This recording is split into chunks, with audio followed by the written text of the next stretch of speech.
Welcome to MojoPlays. To kick off the launch of our brand new channel, check out some of our favorite videos from WatchMojo's huge library of gaming content. Then, click on the link in the description below to head over to our Suggest page and vote on how you would have ranked this list. There he is, Nico Bellic. Yeah, I got most of the way through it, but then I got stuck on this one stupid mission. I know my fault to no Rasta. I know my blood clot. Hey! Don't come in on my face. Welcome to WatchMojo.com, and today we'll be counting down our picks for the top 10 hardest Grand Theft Auto missions. If there is a problem, I'll go. No trouble. I have other ways of making money. For this list, we're looking at those missions that had us throwing our controllers at the screen out of frustration, whether it's due to a strange new mechanic or insurmountable odds. We'll also be sticking to the 3D, third-person entries in the series. Oh, thanks. Number 10, 3-Leaf Clover, Grand Theft Auto 4. None of you is gonna get a medal for playing hero. All you're gonna get is a bullet to the heart. It's considered to be one of the best missions in the game, but it's also one of the most frustrating. No offense, mister. That ain't good enough. In it, Nico and Packy, along with some friends, rob a bank. The frustrating part comes when you have to shoot your way out of the bank and down the street, Heat style. Boys, we gotta get this cash. The barrage of cops make for tough opponents, and the long mission length adds to the frustration. When you're finally done shooting, you have to escape a 3-star wanted level. It's a loud, chaotic nightmare.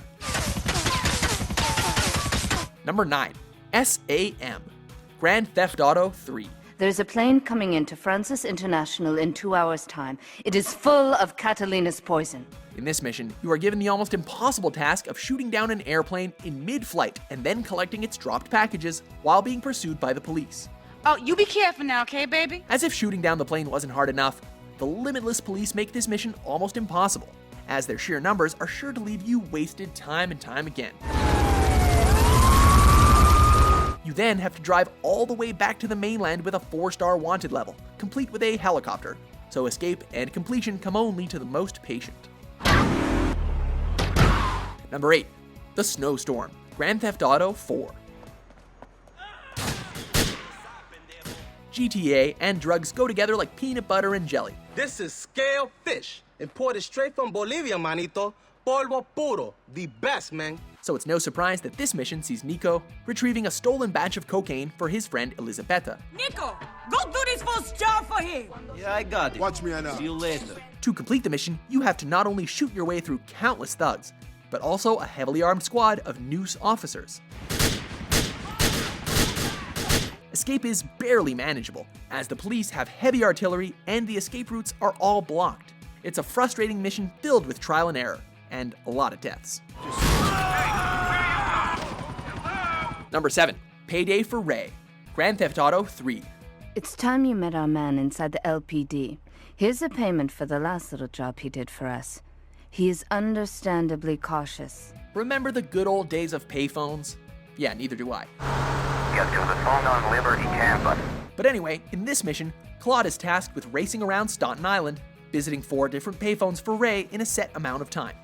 Meet me in the toilet block in the park.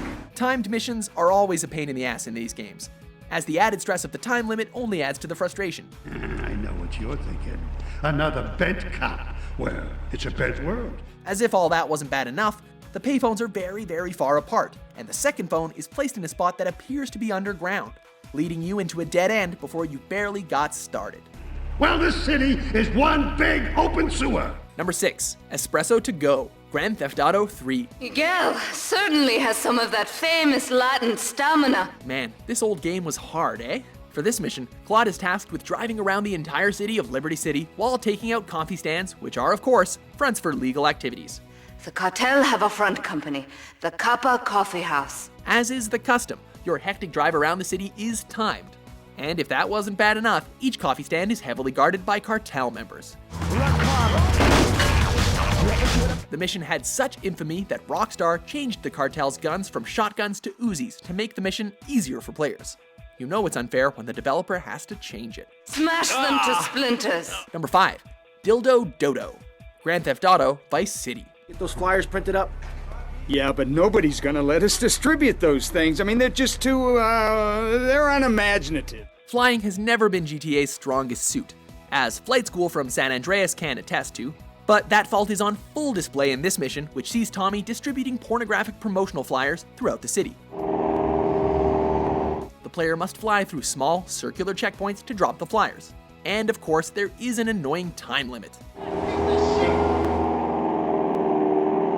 The mission is made especially hard due to the proximity of the checkpoints with small buildings, which the plane is liable to crash into. The awkward controls of the seaplane don't really help either, making this mission completely frustrating.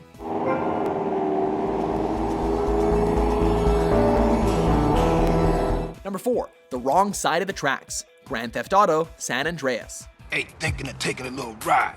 3 Deep mentioned a little something that might put us deeper in the game. It's always frustrating when the fate of a mission is in the hands of atrocious AI. Get me close, CJ!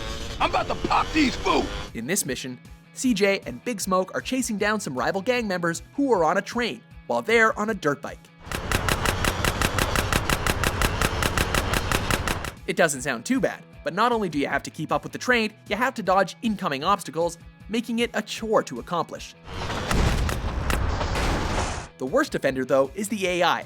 Smoke not only shoots worse than a stormtrooper, but he berates you every time you fail. All we had to do was follow the damn train, CJ! Number 3, Bomb Debase Act 2, Grand Theft Auto 3. Okay, let's do this then. I can set this baby to detonate, but I still can't use a piece with these hands. Here, this rifle should help you pop some heads. You would think standing stationary and picking off targets with a sniper rifle would be an easy job, but you would be wrong.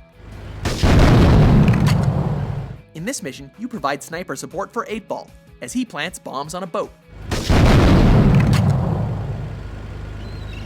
The mission is difficult because the enemy's locations are so hard to pinpoint that by the time you do, 8-Ball is already long dead. I'll need $100,000 to cover expenses. 8-Ball is also not the smartest ally, and shows very little concern for his own well-being throughout the whole ordeal. Number 2, Demolition Man. Grand Theft Auto Vice City. I got a problem and I reckon you could help me with it. I'm no builder.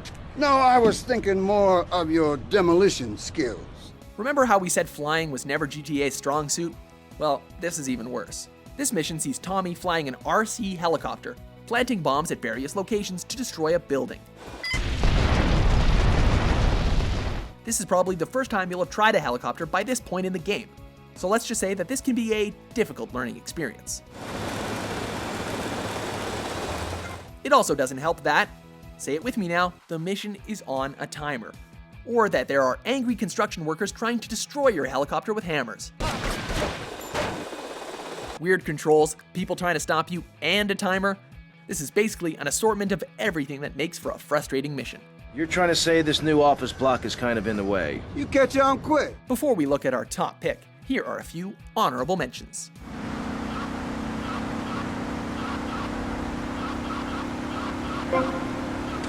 Yeah, we got a 1-minute window before the GPS starts reading abnormal. Ooh, then let the slaughter commence. Who you like? This one. No. Oh, shit. Hey, please, whatever you Yeah, need. no shit. Money can be so corrupting. I find it very distasteful. Well, you know, that's the deal with the drugs trade. It attracts the wrong sort. Number 1, supply lines. Grand Theft Auto San Andreas. What kind of weapons you got? I've got a prototype of a miniature plane. Well, with that plane, we gonna go humiliate Bert. What's with the damn model aircraft? Sure to strike nostalgic fear into any San Andreas fan, this mission is responsible for many an abandoned save file. This mission sees CJ flying an RC plane and shooting Zero's rival courier vans. It's extremely frustrating, as the plane has very limited fuel, making the flight across town next to impossible. The trick is actually to glide instead of holding the gas down, but that in turn makes the mission extremely slow. And that doesn't even count shooting the targets, which is way easier said than done. This mission is frustration incarnate. Smells like victory. Do you agree with our list? We have just made history. Which mission made you want to go on an angry rampage? For more easygoing top 10s published every day, be sure to subscribe to WatchMojo.com. If they give you a hard time, kill them. Thanks for watching Mojo Plays. Be sure to subscribe and click on the link in the description below to check out our suggestion page and vote on what content you'd like to see us cover next.